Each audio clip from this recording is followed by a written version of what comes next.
JBS.com/free. News Talk 610 AM and 102.1 FM. KBNU.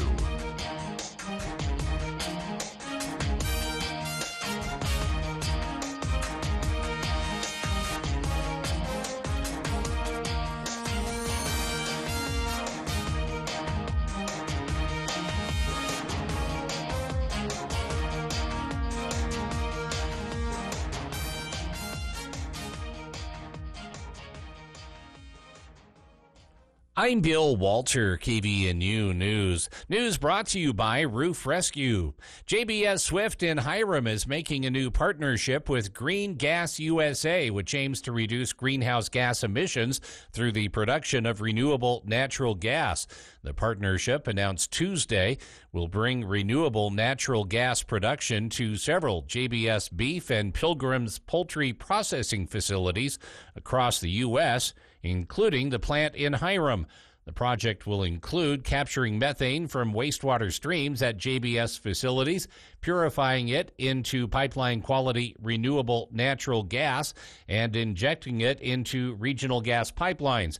At the Hiram facility, the partnership is expected to produce over 140,000 decatherms of renewable natural gas annually, offsetting emissions equivalent to 19 million miles driven by a gasoline-powered vehicle. The project builds upon JBS's existing methane capture capabilities with a goal to maximize methane capture and renewable gas production. In addition to Hiram, the initial phase of the project will see installation at JBS Grand Island, Nebraska facility and a Pilgrim's plant in Sumter, South Carolina. All three sites are expected to be operational by the end of 2025. The initiative is part of JBS USA's broader sustainability efforts, which include more than 25 projects globally aimed at reducing methane emissions. According to JBS, these efforts have already cut greenhouse gas emissions by over 600,000 tons per year. Police are asking for the public's help in their search for a Utah County man who has been missing for several days. His truck was last seen in eastern Utah. The Utah County Sheriff's Office said 44-year-old Blaine Parkin was last seen Wednesday evening in the Payson area. The next morning, Parkin's truck was seen in Uinta County near the town of Roosevelt, but the truck's red camper shell was found abandoned also in Uinta County. Anyone who has seen or has information about Blaine's whereabouts is asked to contact the sheriff's office in Utah County or email Detective Brinton at stephenb@utahcounty.gov. And one company is making 3D interactive maps of schools to let first responders know where to go in situations like fires or an active shooter, which could drastically reduce police response times during an emergency at a school. Lawmakers say this is game-changing technology that could dramatically reshape how police train for a school shooter scenario. However, they will have to decide if they will prioritize funding for it or if they'll pay for other school security upgrades. Earlier this year, the Utah School Security Task Force was approached by Digital Twin Imaging, who wanted to show how they can take a 3D map of any structure. During a task force meeting in August, Representative Ryan Wilcox said this gives an opportunity to see inside of a school and eventually to train without having to interrupt class. DTI uses LIDAR scanning to make interactive maps of structures. They started with churches and schools in states like Iowa. These scans can log the location of every window, every door lock, every hallway, and can even show first responders where water connections are. KBNU weather for tonight. Looks like mostly clear skies overnight, low in the low 40s, and then mostly sunny skies tomorrow, high temperature in the mid-70s. Congratulations again to Kelly Clark, the NICU nurse. That's the neonatal nurse for Intermountain Healthcare in the intensive care unit. She is our latest Above and Beyond Salute winner from Firehouse Subs. A citizen nominated Kelly, saying she has performed countless miracles, saving babies' lives and keeping them healthy. They also noted how she runs the department and is always smiling. To say thanks, we gave her a $40 gift card to Firehouse Subs. Submit your nominations for the Above and Beyond Salute by visiting kvnutalk.com. And for more news 24/7, visit cashvalleydaily.com. Roof Rescue is your local roof specialist, dedicated to keeping your home safe and dry no matter the weather. Their team of experienced roofers is here to serve you, providing top-quality service at affordable prices. From minor repairs to complete roof replacements, they've got you covered. Remember, your roof is your first line of defense in protecting your family from the elements. So don't wait until the next storm to discover your roof problems. Call Roof Rescue today at 435-999-4268. They're your trusted local roofing experts, here to keep your home safe and dry. Roof Rescue, celebrating 10 years of providing watertight peace of mind. Reporting the news that matters to you. News Talk KVNU, 610 AM, 102.1 FM, your number one radio station for news and talk. Whether you weld it, drill it, or bolt it, whatever type of metal project you're working on, make sure you buy your metal products from Palmer's Metal Mart. With locations in Lehigh and Logan, you are never too far from amazing deals on all types of metal products. Steel tubing and pipe, metal roofing and siding, rebar, angle iron, sheet metal, aluminum, and stainless steel. You will love the selection and price at Palmer's Metal Mart. For over 31 years, Palmer's Metal Mart has been the source for metal projects big or small. Get into Palmer's Metal Mart today and take advantage of all the amazing deals this spring. Huge discounts on tubing and pipe, 15% discount on all in-stock metal roofing panels. You will love the selection. If you can't haul what you need, let Metal Mart deliver your product to you. We could give you our phone number now, but do you really have a pen and paper handy? So, look us up. Palmer's Metal Mart in Lehigh and Logan. Everyone's metal store. See you soon. So, wondering why CVTD is now called Connect? Well, let us explain. We connect James to his job, and we connect Marion to her grandkids' house to play board games. We connect Kevin to the grocery store every week. We connect Dallin to volunteer at the assisted living facility, and Peter to the skate park. Why are we called Connect? Isn't it obvious? Find your route today at rideconnectutah.gov.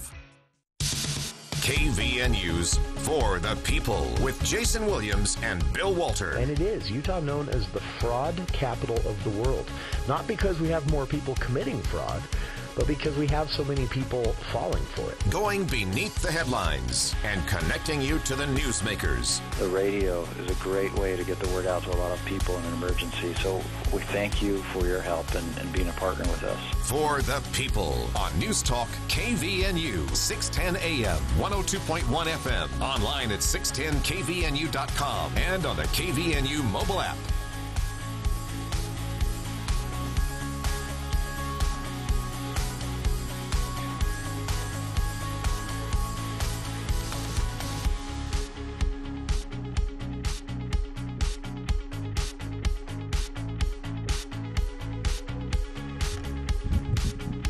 Welcome to KVNU's For the People. It is Wednesday, September 18th. I'm Jason Williams, and it is time to kick things off here today for our monthly visit with Logan City Mayor Holly Daines in the studio for this month's Speak to the Mayor segment. We do have the ability to take calls again, but a reminder to listeners, it is... I'm only able to answer the phone during the breaks, so you have to have good timing. We are working on getting a dedicated text line set up for the show here, so we'll have that option. For the time being, I am using Google Chat. It's a free app you can download. We are KVNU FTP on Google Chat, and you're welcome to send messages in there. I'm keeping an eye on that through the show because I can read and talk at the same time, kind of. I just can't answer the phone I and can't talk at the same multitask. I should put it this way. I can skim and talk at the same time. But, yeah, Logan City Mayor Holly Daines here in the studio. And Mayor Daines, welcome. It's we're back to fresher air here in Cache Valley. You can feel fall in the air, even though it's summer for another week on the calendar, at least, the seasonal calendar. You can feel fall in the air. We talked about the Pumpkin Festival in downtown last week with Mark Anderson. It's that transition happening. I heard someone the other day actually mentioned the ice rink. I thought, well, you're planning ahead. It goes into action right after Thanksgiving, the Saturday after Thanksgiving. So that's right. I can't believe it's been a month since we last spoke. It's just gone whizzing by like that. Feels like a lot has happened, right? It's true. And today I was actually driving around the valley looking at some potential projects, which I think it might be interesting to talk about today. Some Council of Governments potential road project, some funding for that we're considering. Nice. But we drove all the way out, to Amalga and up through Mendon, and the colors are changing, and, through Millville and back through Providence and Logan. So it's a beautiful time of year in our valley. I really love fall weather, fall colors. Yeah. I struggle with letting go of summer because so many things I like to do happen in the summertime. But as soon as those cooler temperatures set in, I can quickly embrace fall because it was a long, hot summer this year. That helped a bit with construction, though, right? Well, we Road always, construction. Summer is orange cone season, as we know, Sure. And we have some big projects that are going on. They're on schedule, and there's a couple of them I thought we'd talk about in terms of costs and where they are and how they're funded, because these infrastructure projects are so expensive, and maybe I'm the only one that wonders, but before it's like, how does the city pay for that? How do these communities pay for these larger projects? And one thing that happened is, clear back in 2007, the voters on a ballot initiative voted 54% to 45% shall Cache County, Utah be authorized to impose a 0.25% sales and use tax for transportation projects, corridor preservation, congestion mitigation, or to expand capacity for regionally significant transportation facilities. So back in 2007, this percentage of our sales tax, it was increased by that amount, was to go to transportation. So there is a source that goes for that, and I thought people might be interested to know how that money is spent, at least in Logan. And, right now that brings in about $7 million of funding a year. Really? Which, again, starts to add up. Again, these big projects, some of them are 12, 13 million, but every little bit helps. And then... And that was a small sales tax increase, right? Right, 0.25%. So just a quarter. And it's interesting. There's 5 quarters, which doesn't add up. But that's the legislature. That's how they do math. Those are the options, and there are some counties have the option to implement those, and our county has implemented 2. Some of them are for transit, for more mass transit, and we don't have mass transit. Our transit district does get significant funding to operate, and that's one reason we have a free system, which is a great option. But so some of the sources, the Council of Governments, it's called COG. We have so many acronyms, but it stands for Council of Governments, and that includes all 19 mayors in the valley. And that group, we have staff through the Cache Metropolitan Planning Organization. That's the next acronym, CMPO. And that is just the mayors of the more metropolitan areas, and they get a different pot of funding because they have more traffic. That makes sense. Yeah, but sometimes, again, projects get funding from both of those. But again, these mayors and the planners from the CMPO, county staff get together, and we do have a master transportation plan that gets updated periodically. And so for these projects to get funded, they have to be on the part of the transportation master plan.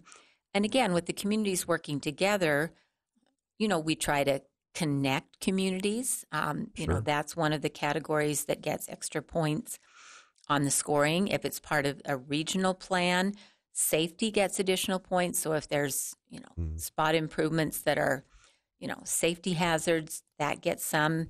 Active transportation, we're now trying to incorporate that. So if there are bike lanes or sidewalks or trails as part of the project, that will get some points. If it helps with capacity or volume, to improve that. That will get points. And also, and that's a big one for Logan City. it right? is. Capacity of each right. road. And, Logan does get a big chunk of the funds, and part of it is we have a lot of the roads running through that everybody drives on. But, everybody gets a chance to apply. And again, we drove around this morning, my public works staff and myself, because I'll be voting on these when we have the meeting in a few weeks. And I like to, we like to see them and, look at them and think about how we should vote on, we all score them, and then the scores are tallied, and that depends on who gets the project. So Nibley, they actually, they have a great project. It's phase 5. They've been doing a lot of connections, and there's kind of one last piece to connect basically a road all the way from Hiram to the airport. And then Logan has a big project. Also another. That's such a great idea if you think about it. Yeah. A sort of offset of Main Street Logan, going from Nibley all the way out to, I forget what north the airport is, 2,500. 2,500. Right. That to me, sorry to interrupt there, but I just wanted to put a little pin in that one, because to me that shows there are options here. Every time we discuss this, everyone wants to talk about this suspended, $1 billion highway that we can build out through Newton to let everybody. But there are actually affordable options to get traffic from north to south off of Main Street. Right. But again, when you're talking, you have, maybe $7 million in this pot a year and $6 million in this other pot of money. You do have to sometimes phase it. And again, you think about 100 East in Logan, which transitions to 200 East, and how that's gone from Logan. We've connected it. It goes as far as, it connects down now to Providence and Gateway Drive. Sure. We've done the piece through North Logan, through Hyde Park, and it's planned to eventually go all the way to Smithfield. So, again, and it takes everybody working together and say, okay, we're going to do this segment now in your city. We'll do ours next. And we work through that. Yeah. And North Logan, for instance, they're applying for a 200 East roadway widening project in this next round of funding, which would be from 1400 North, kind of in Logan, where the boundary changes, to 1800 North, where they have the roundabout. And again, and then Logan on the south side of that by Culver's, when they came in, we knew eventually we'd want to add a turn lane there. So they, we had them set aside property as part of the development. And we'll work with North Logan, if they can expand the 200 East on the north side of 1400, then we'll also work to expand it on the south side. And this, is probably a couple of years down the road, because you need, once the funding's identified, then you have to buy right-of-way, which can take a lot of time if you have a lot of commercial properties, which North Logan does in that section. You think of all the businesses. Everything almost in right. North Logan. So that is going to be a big project for them, but it's a great project, again, for connectivity and, for everyone that uses those streets. And it kind of it highlights the usefulness of this Council of Governments, right? Because we have, more so than ever before, but also in the future, more and more of these roads that, the road can't end at a city boundary. There are a couple of spots, where you see this. Nibley has done a great job of kind of widening and making turning a roundabout out into, or turning a really dangerous four-way stop into a roundabout on a road that comes out of Hiram. But as soon as the Nibley boundary hits, that road goes back down to a little 2-lane, very rough road. And so the Council of Governments exists to kind of address exactly that, right? Right, and provide funding to help. And the communities have to provide a match on these projects. So it's not like they're getting it free. And, there's a certain amount that's required. I'm trying to think if it's 8%. Because we always try and match a little bit more. We tend to have a bigger budget and can do that. So, for instance, the project we've applied for this year, which is 10th North, 600 West, that intersection, and we keep, as people noticed, we've been working on 10th North going both east and west. We're working from essentially PetSmart to 200 West, putting a new stoplight in there, widening. But then you also get to 600 West with the railroad, and we finally have agreements with the railroad, as we've talked about multiple times. No lengthy court battle this time, huh? No, Lessons have been learned by Union Pacific. Right, and we still have to work through their process and pay Sure. their fees, but at least there's a process and a way to work through it. And again, any intersection where you have to put all the traffic signals for the railroad and so on, super expensive. I mean, Sure. that project is basically, let's see, we've got It's got to be 3.2 million plus a little more. I mean, that's the amount we're requesting, and our match is about 25% or a little bit more on that one is what we're offering. We'll see if the project gets selected. It has to be ranked and voted on by all the mayors. So hope so, because that it's difficult with Logan, because Logan being the central city and the largest city in the valley, where Logan's boundaries end, the traffic issues don't end. Correct. And so even though, for example, that I just drove through it for the first time last night, actually, the 200 West 10th North light, the new light. And I know the rest of that road connecting to Main Street isn't quite finished yet. It's all gravel still right now. But being able to make a left turn at that light as opposed to waiting in a four-way stop, that's so nice. And that is in Logan's boundaries. But that benefited me, and I don't live in Logan. And I was thinking about that as I drove through, that, that's the shared responsibility of Logan streets it's a valley-wide benefit because we all drive through Logan. And again, that's why, on the scoring, if it's a part of the regional plan, there's connectivity. Again, it adds to your score. And I don't know how soon we need to go to a break, but we can talk a little bit more about the 1200 East project and how we're working on a Logan section, but then again, the county's applying for, another section of 1200 East where it, kind of connects North Logan and Hyde Park, and then there's a section of county. So they're the sponsor for another project. And again, we'll see if it gets funded this year, just simply because there are a whole list of great projects. And one thing we do with that money is we do set aside, we have a rural set aside, because some of those smaller communities, they're never going to be a regionally significant impact because they're off the beaten track. But, sure. But again, they have projects, typically they'll use it for chip and seal or intersection improvements. So there is a certain amount in that bigger budget that is specifically reserved for the smaller communities. So they can get worthwhile projects done as well that are important for their residents. Do you, as mayor, if you had the ability, I know that the Council of Governments is a committee of sorts that has to vote, but if you had a magic wand and you could just set one or two as the top priorities in your mind for Logan City, for the Valley at large, are there one or two that just top of the list need to happen in your mind? I think the Nibley Phase 5, because again, there's just that last little piece that needs to be connected, and once that's done, it will be a great corridor. So I think, and again, honestly, I don't always rank Logan's project number one. I try to be fair and objective. Sure. And, our project at 6 West and 10th North, I'd probably rate number 2 just for myself. And then North Logan has a couple of projects, again, whether the 200 East roadway widening is ready to go yet, or if they need a little more time to do right away. We'll see on that one. The 1200 East Cache County project is great because anyone that's driven up by the university knows that 1200 East is torn up there, but again, it's that will be difficult to get to the games these days. You have to be pretty creative and know which roads are closed. But that also, that area of town is, it's funny. People have thought about this for years. The East Bench, the university area, is kind of built out.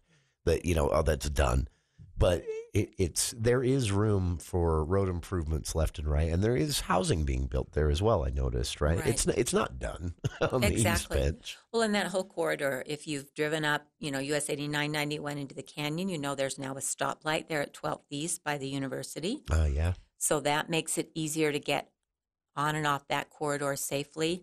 Then there will be the roundabout there by the USU tennis courts on the that would be, let's see, the south corner of the cemetery. Oh, and then okay. the extended peanut about, oval about, whatever you call it, that will then connect that really big offset intersection of 10th North and, kind of right there by the Hillcrest School coming in. So that's really going to be an improvement there. So again, it makes sense to continue to improve that corridor. And again, we're adding bike lanes as part of these projects. My understanding is the Cache County 1200 East widening project would also include bike lanes. So we're trying to be better about active transportation and giving people more options on how they get places, that there are safe ways to, commute on a bicycle or, walk. So again, that 12th, That's an important, that area in general. Let me rephrase this, and we can go to the news. By the way, we've got a couple more minutes here, but multi-modal transportation is obviously increasing in popularity, and I think Logan has done a really good job of accommodating that. But you touch on something there. There's a lot that needs to be done, especially in areas like that, right? That these concerns of growth, as we see more people come to the valley, we're going to have to increasingly consider things like that in our long-term planning. And Nibley's done a great job with they have. Sort of, a pedestrian bicycle master plan, and North Logan. I think we're all just becoming more aware and trying harder on that. But Nibley's mayor, he bikes to work every day. So he actually in July. He lives I've seen him in July. So he has been an advocate for bicycle transportation and commuting, and he's, like I say, he knows what's important. It is. It is important, and it's something that more and more is going to have to go into these plans. But it speaks to, I guess the reason it kind of sticks in my mind, it speaks to how complicated all of this is. You've got, if you just think, for listeners especially, just think about what the mayor and I have just discussed. We've discussed where roads extend beyond a city's boundary, and trying to manage things in a way so that, Logan City, for example, doesn't make a road very, very nice, but then as soon as you get to the Logan boundary, it just quits. And it's just a potholed mess after that. The idea here is to coordinate some of this. And the county obviously plays a role in this as well to some extent. But I love that the Council of Governments goes out and tour. It has to be easier to conceptualize these things if you can go to the site and actually look at how this is going to work once it's finished. The number of projects, though, have to be huge. I know. And again, you can only, your money is finite. We have about $7 million per year, and that, that's going to maybe fund, 2 or 3 projects, depending on how much gets awarded. So, but again, at least there's a source. You work together to work through it. You take turns, and, you really can accomplish some results. This has been a great discussion. I hope for everyone listening, this helps you understand, all of the moving pieces involved in this, trying to plan, for all the growth, plan for the immediate needs, but also look ahead at the next 10, 20 years and what the anticipated needs are. And so many cities involved as well in these decisions. It's no longer a day when, what happens with a road in Hiram or Wellsville is disconnected from what happens with a road in Logan. And that makes things very complex, but encouraging to see things are moving ahead. Our time here continues with Logan City Mayor Holly Daines. Our Speak to the Mayor segment continues right after this look at the news with KVNU's Bill Walter.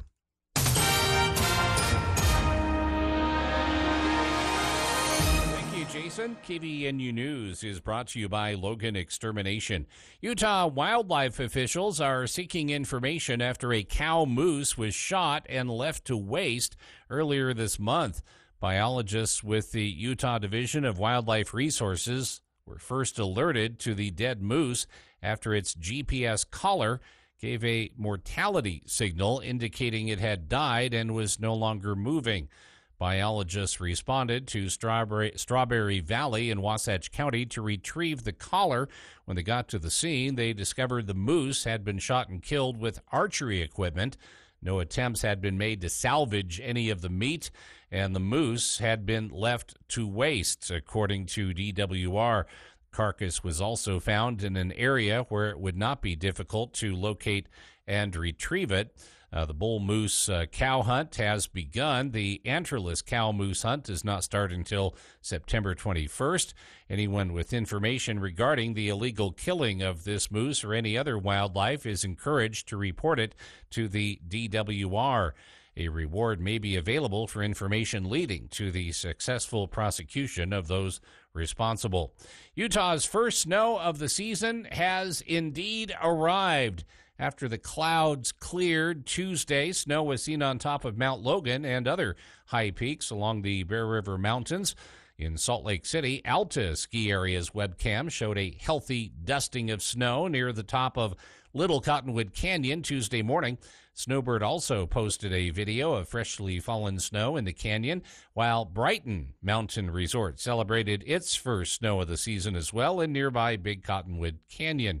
Meteorologists say the snow line ended up about where it was projected, impacting many mountain areas at 9,000 feet elevation or higher, including mountains in southern Utah, like Eagle Point Resort in Beaver. KVNU weather, no snow in our forecast tonight, just mostly clear skies, low in the low 40s, and then sunny, about 75 degrees on Thursday, sunny, and around 77 on Friday. Weather brought to you by Triton Medical Supply and Transportation. They offer non-emergency medical transport to and from medical appointments, hospitals, or nursing homes. They can also transport medical equipment, such as walkers, wheelchairs, even a stretcher. Call 435-557-6687 or see mytritonsupply.com. You can always get more news at cachevalleydaily.com. ABC News, I'm Dave Packer. The White House reacting positively after today's half-point interest rate cut from the Federal Reserve. Press Secretary Karine Jean-Pierre. It's a moment of progress. I think that's how we see this. And also a recognition of how far we have come. But stocks were lower, with investors fearing that the Fed's larger cut anticipates a recession. Yesterday it was pagers, and today communications equipment like walkie-talkies spontaneously exploded, targeting Hezbollah militants in Lebanon. At least 20 people killed, many more injured in today's attack. Sources tell us Israel's responsible, although there have been no claims of responsibility. The Teamsters Union, which usually endorses Democrats, saying today it will not endorse any presidential candidate this year. The Trump campaign taking that as a win. Vice President Kamala Harris calling for a pathway to citizenship for immigrants while still keeping the border secure. This is ABC News. It's been a crazy few months, with big rainstorms fueling the weeds in your lawn, garden, or empty lot, and the spiders coming inside to beat the heat. You need help. Let Logan Extermination take care of those pesky weeds and unwanted pests with an exterior lawn application and interior treatment for bugs. Call Logan Extermination today before your home becomes enemy territory. Logan Extermination, 752-8450. Weed control starts at $45. Interior spider spray starts at $95.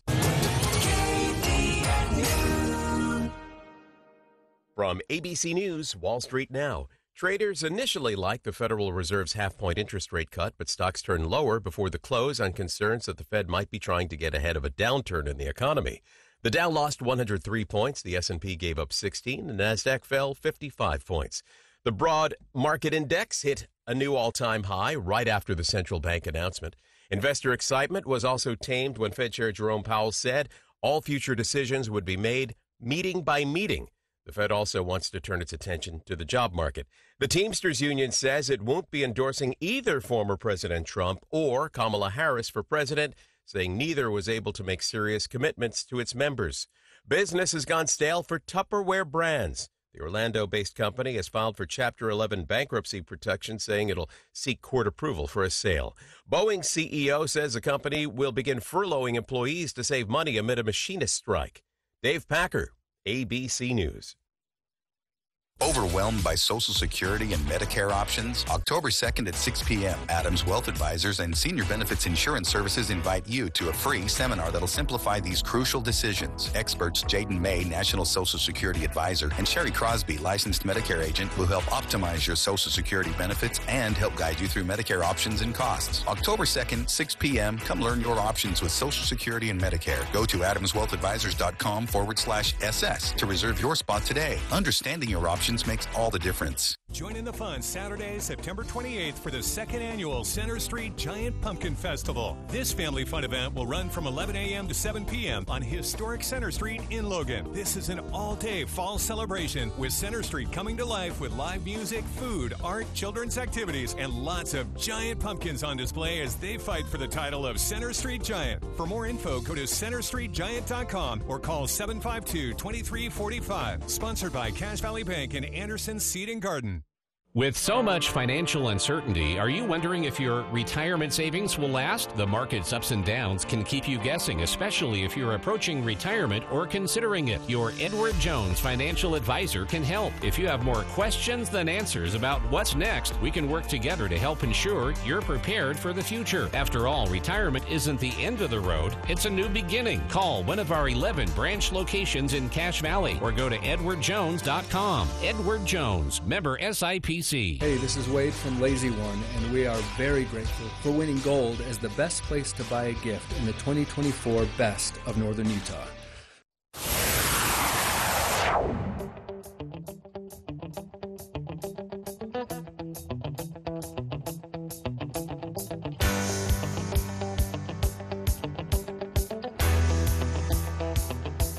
I'm headed for a hearty. Welcome back to KVN News for the People. It's Speak to the Mayor, our monthly segment with Logan City Mayor Holly Daines here in the studio. And we've been talking roads, road funding, Council of Governments, the interconnectedness of every city's decision when it comes to roads, and, of course, the fact that there is never enough money in any city or even in the state legislature's coffers to really just go out and pay for everything that needs to be done. So it has to be planned, it has to be prioritized, it has to be coordinated. And during the break, the mayor and I were sort of talking about options, and I mentioned that when it comes to transportation, when it comes to roads specifically, Logan City right now is sitting in a good spot, and that's because 20 years ago, planning was done carefully, and that same planning for 20 years from now is also a part of all of this. And I hope every other city is watching that and kind of learning that lesson, because I'm not trying to point any fingers here, but there are a lot of cities that have had the luxury of being small burgs, that didn't have to worry about certain things. Those days are gone, but that is where Logan's at, right? This is, even though the money doesn't exist to do everything that needs to be done all right now this year, you have the option to stretch things, to expand things, to improve things, and that's a direct result of that planning. Exactly, and we did an updated transportation master plan a couple of years ago. I mean, the county, I'm not trying to think if they've finished there. I know the county's been working on an updated transportation master plan, and, other communities do the same thing too. But a couple of weeks ago, I was down at the Utah League of Cities and Towns conference in Salt Lake, which, has cities from all over the state, and they asked me to participate in kind of a panel discussion on A Highway Runs Through It was the title of our topic, because, Main Street is still is an issue. And, sure, compared to other places in Salt Lake and so on, it's still not bad. But one thing, UDOT really has been working with us, and they've been doing this study. And I know we've had multiple studies, and people have a little bit of study fatigue. We do too. But they've kind of taken a little different approach, because with Main Street, especially through our historic downtown, the buildings come right up to this. There is no room to widen it without taking out major structures. So you could take out the parking, but then that affects the businesses. And do you really want, a freeway running through your downtown? It's already a highway. Sure. So they're looking at helping us, and typically they haven't done this.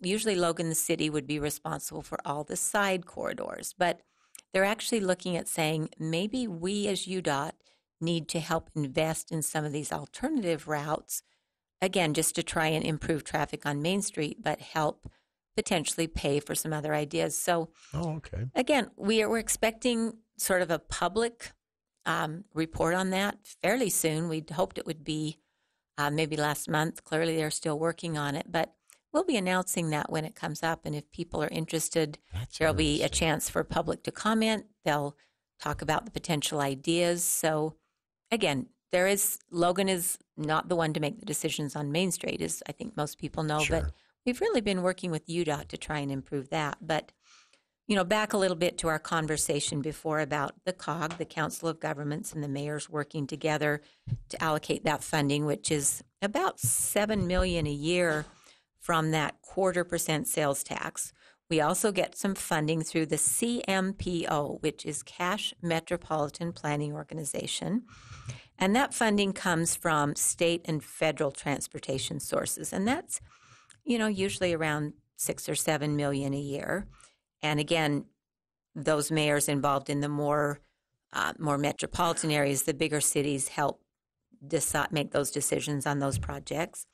We also get something called Class C road funding, and that comes from the state of Utah for roads. It's from the gas tax. So again, the point was, okay, you're paying, if you're using the roads, you should help pay for it through the gas tax. And there's a lot of discussion because obviously electric cars, which are really increasing in popularity, don't buy gas, but they do. It's not going as far as it used to, right? But they do use the roads. So what's the mechanism to have them help share in that? And again, that's a discussion that's going on at the state level. But so we get about $2 million each year in Class C road funds, and it's quite restrictive in how we use it.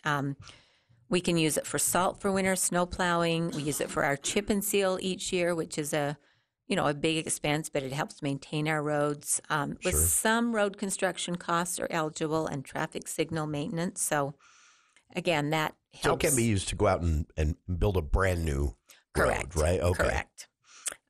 But, again, the COG funds do qualify for that. And then with the CMPO, you can, again, that's adding capacity, that's connection and those things. So to give people a little bit of an idea, if anyone's driven on our new 100 West project, which is the bridge from 6 South over, which connects US 8991 out by the corner of McDonald's where there's a signal, so it's easy to get on the highway. Oh, yeah. That every total, day. Yeah. I love it. Do you want to guess? Do you remember? We've talked about it before, so maybe you know the amount. I don't remember, but I remember it was, anyway. Yeah. It was more than I thought. Just over $13 million. So, for the city to come up with that whole chunk to do all that would be very challenging. Any city, right? Right. So we got from the COG funding, we got $4.7 million, which was like 36% of the project. From the CMPO, we got $3.6 million, which was another kind of 28%. And then Logan City kicked in $4.7 million, again, rounding the numbers, but which was about 36% of the project. Just, again, we're using our capital funds that we save and set aside. So between those three sources, we were able to make that big project happen. The 1200 East project, which is going on right now. That one, which is from essentially, 700 North to 10th North on 1200 East through the university. That total project is $7.9 million, which includes a small roundabout, the oval about, peanut about, whatever you want to call it, and some widening. And again, you have to do a lot of utility work, relocate that as part, we're redoing the infrastructure basically when we do that section of road. But CMPO funding on that was $1.8 million, which is about 23% of the project. Logan City on that one, we kicked in 47%, which was $3.7 million. And then USU, because again, they wanted to do the additional small roundabout, that really helped their campus planning. They kicked in $2.3 million, or 30% of the project. So again, $7.9 million, and that's it's not a huge section, but it's but actually it will. amazing these projects happen at all when you consider. First you have to get an estimate of roughly what it would cost to do, and then you have to look at these different funding mechanisms and go try and get them all, which isn't a guarantee for any city. And then after that, you have to hope that construction costs don't skyrocket because of a global pandemic or an earthquake or something. And a lot of times you have to buy right of way from multiple property owners, which before you can even start, right? A lot of times. Sometimes you have to go to eminent domain, which takes additional time and effort. But it's complicated. That is just what's so striking about this conversation when you realize how many things could have gone wrong. So I know the orange cones can be obnoxious and sometimes, but the fact that these road improvements are happening with so many things that could hold them up is amazing, really. Right. And 12th East needs that. It does. And on the 10th North 200 West project, that was $11.2 million. Wow. Again, 34% from COGS, 66% from Logan City. But for instance, our Light and Power Department had to move a transmission line to fix that little section from 50 East to 200 West. I mean, we had to do multiple, again, property acquisitions to widen the street, widen the intersections. The stormwater you have to do as far as federal regulations underneath, moving the utilities to accommodate the new design. It's just, it takes time and it's expensive. But on 10th North, what we've done, because it does impact the businesses there and the drivers, so we structured the contract with the construction company. So they paid for every day a section of the roadway was closed, and it was divided up. So if you noticed, the 200 West section going north and south, they really got open quite quickly. And they've still had the 10th North section between 200 and Main closed quite a bit. But they at least got the north-south traffic open pretty quickly. And again, they're on track. They're on schedule to get that segment open back up. And I know those businesses will be thrilled when we do that. But by the way, a little tip for all of our listeners, actually getting into those businesses the way you have to right now is far safer and faster. Well, you have to do it from Main Street right now while it's closed. But if you're coming up 10th, you just make a left at the new light at 2nd West, and go around the block and make a right turn into those same businesses there. It's far safer and faster. But I learned that by accident. Yeah. And we made the decision to make total closures for a while, but it makes the project go so much faster. So yes, you are inconvenienced in a greater way, but it's a much shorter period of time to finish it up. So because that was a complete breakdown of the road there, right? That wasn't just resurfacing. That wasn't just new asphalt. That was literally, from what I can see in that project, they literally went down to the dirt. Yeah, all the infrastructure under it. New water, new sewer. Again, we moved a transmission line. That's big project. And that's expected to be finished before construction has to shut down. We're hoping to have it should be paved by November. We'll have to finish some landscaping in the spring. Sure. But again, then the next thing we look at is, 10th North and 6th West. Again, we're trying to make it connect because that's a great east-west corridor to get from 10th West and, that's amazing. Get across. So this is, we'll have to sketch this out one day because I'm starting to see the formation of these nice transportation corridors. They're in place in a lot of areas now, north to south.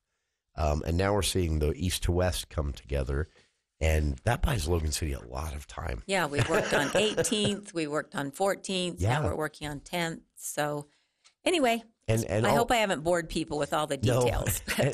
And by the way, all of us here at the station specifically are really, really excited about those 6th West and 10th and 6th West and 14th intersect. So much nicer. Right, and getting 200 fixed out in front of you right now. I mean, that's a UDOT project with SR30. But UDOT and Valley View Highway. Now, if we can just get them to speed that up, at least here at the Radio Ranch, we'll be satisfied. Right. But it's progress. It's painful, but it's progress. And again, you can start to see that those transportation corridors coming together. I don't know. It's very exciting. Speak to the mayor here on KVNU today. If you'd like to join us again, I can take calls during the breaks. But an easier way to get through until we have our dedicated text line set up is use the Google Chat app. We're KVNU FTP on Google Chat. And we'll be back with more of Mayor Holly Daines right after this. News Talk 610 AM, 102.1 FM, KVNU.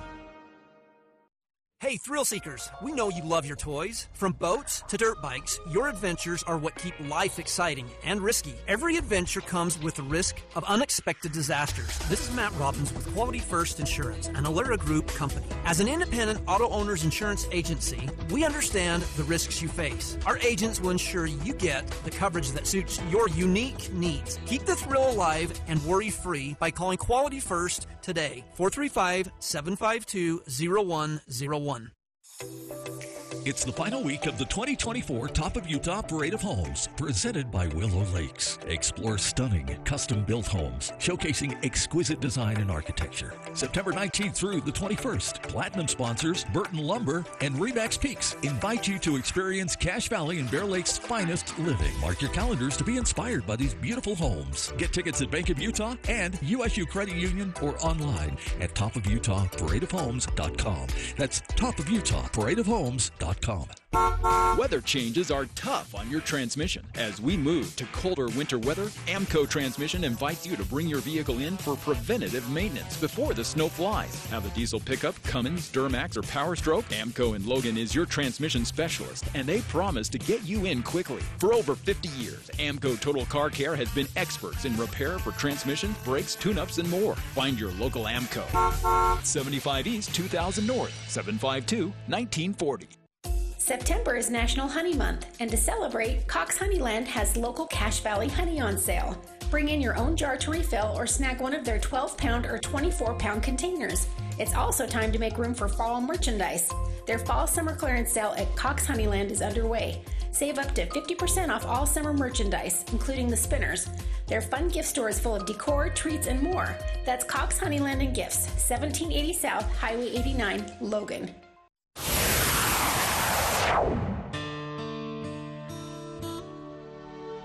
Love is so beautiful when everything is fine, but when it is like hers. Welcome back to KVNU's For the People. Speak to the mayor here with Logan City Mayor Holly Daines. Just about 5 minutes left in the hour in our time with Mayor Daines, but we have covered some ground here from the way the funding works, all the moving pieces. Again, I say it's amazing any road improvement project happens with these many things that could go wrong, that could bring a project to a halt. And I did want to ask this before we're out of time. Well, and I've got something fun to mention at the end, too. So. Oh, okay. This is just a really quick one, but just an observation, I guess, to tack on. There are also factors here that are completely out of a city's control. Weather, global pandemics, earthquakes, the price of those little cement caps on construction jobs that were holding everyone up for years. And so there are additional variables we haven't really talked about. But it really, I hope for listeners that it hammers home how amazing actually it is that as much gets done as does. And supply chain issues. Actually, on some of our contracts, we're now saying, okay, you have a year to assemble all the materials before you actually go, because it's taking so long to get things. You don't want to have a project halfway finished and then say, oh, wow, we can't get that. So it's like you assemble all the materials and we're not pushing go until you've got everything here. And you have the time to do that. And that gives contractors a little breathing room, too. So that makes sense. Yeah, it does. So that's amazing. Yeah. All right. We've got, 3.5 minutes. Is that enough for the time for the fun thing? It is fun. Of course, you know about the gallery walks downtown. The next gallery walk is going on Friday, September 27th from 6 to 9. And the library, now that we've got the library up and going, we are going to participate in the gallery walk. We have some great new public art through the city. Nice. We have the fun mural in the children's area, and then we have a couple of murals throughout the city. Some of the artists will be there at the library from 6 to 7 p.m. And the library really has some really lovely pieces in their permanent collection that are now hanging on the walls, and so people can, walk through. They've got a great brochure. I mean, we have some really significant early Utah artists that are represented in the collection.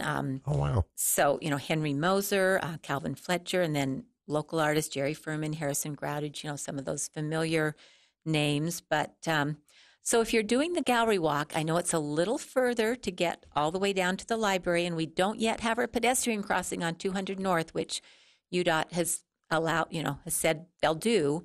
But get safely across that street and come to the library. There will be refreshments there. And again, from 7 to 9, if you want to see the art in the library, come 6 to 7 if you want to meet some of the artists.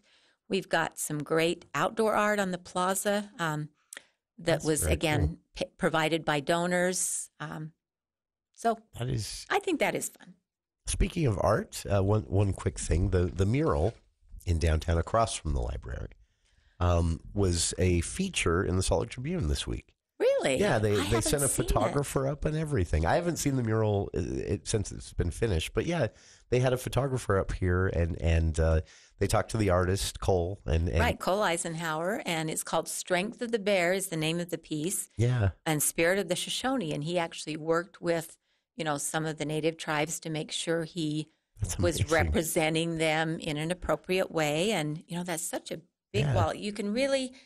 As you're driving southbound down Main, you get a really good view of it there at 260 North Main. And again, that was paid for by the building owner. And I think it adds a lot of a fun thing to our downtown. Yeah, that was fun just to load the Salt Lake Tribune homepage the other day and see downtown Logan photography from downtown Logan. I'm going to have to go look that up. Yeah, it was, I think it was Monday. Okay. I can send you a link. But, that reminded me as you mentioned the gallery walk. But that's very nice to extend the gallery walk a couple of blocks further north with the library's inclusion. Yeah, the library did it, before in the old library. They participated a few times. But this is the first time in the new facility. So that is very cool. That still looks so cool. Now that the days are ending a little bit early, which I don't like.